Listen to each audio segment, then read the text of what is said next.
The woman of India has slowly started recognizing her true potential. She has started questioning the rules laid down for her by society. As a result, she has started breaking barriers and earned a respectable position in the world. Now this time I have a poem for you which is based on similar lines. It's about a young girl whose mother is constantly seen nagging her for not behaving in a certain manner or not fulfilling her responsibilities. We shall see how the girl reacts to her mother's constant scolding. And this poem called Amanda is penned by Robin Klein. And before I tell you more, let me introduce you to the life and works of this author. Born in Kempsey, New South Wales in 1936, Robin Klein is an Australian children's writer. Klein's first book, The Giraffe in Pepperell Street, was published in 1978. Her works range from picture books such as Thing, People Might Hear You, Games, and Came Back, and Show You I Could Fly. A unique feature of Klein's Penny Pollard books is their use of diary entries, letters, newspaper articles, and other print materials to tell Penny's stories. Amanda by Robin Klein. Don't bite your nails, Amanda. Don't hunch your shoulders, Amanda. Stop that slouching and sit up straight, Amanda.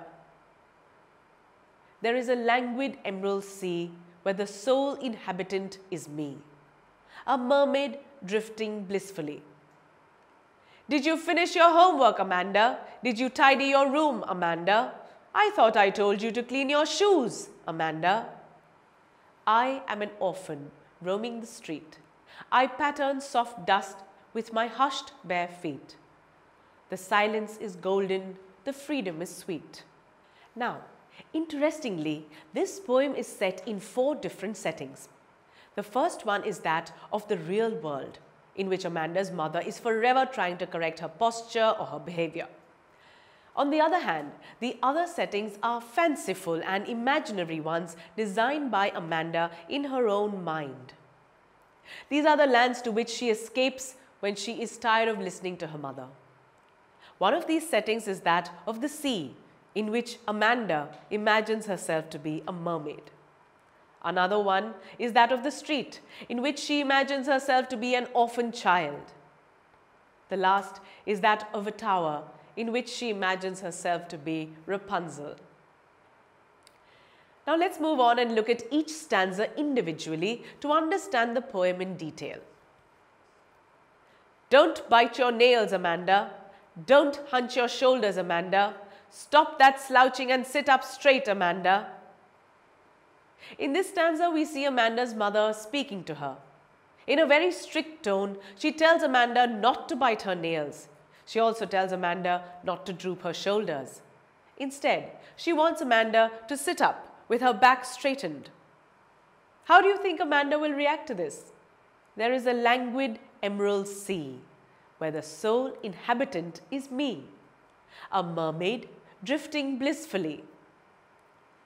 In this stanza, we see Amanda's reaction to her mother correcting her on the proper way to sit. While her mother is mouthing right behavior lessons for her, she is engrossed in her own world. She withdraws from her real life to an imaginary world. She imagines herself in a beautiful green sea where only she lives and there is nobody there to bother her.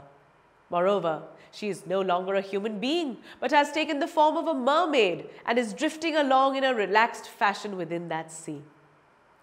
Did you finish your homework, Amanda? Did you tidy your room, Amanda? I thought I told you to clean your shoes, Amanda.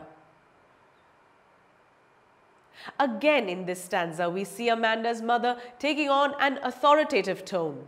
She asks Amanda whether she has completed her homework. She even asks Amanda whether she has cleaned up her own room.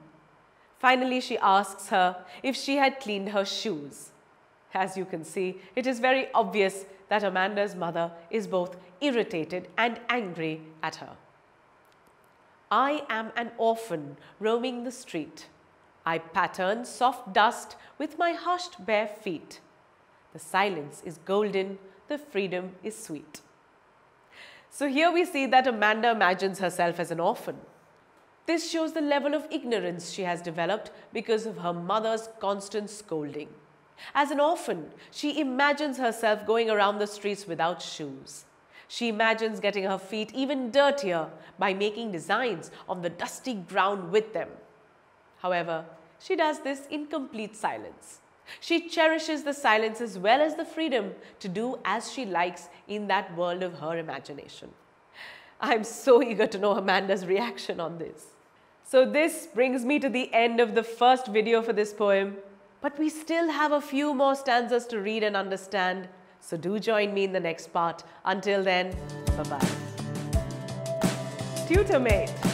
For more amazing video lectures, download the free app on the Apple App Store or Google Play Store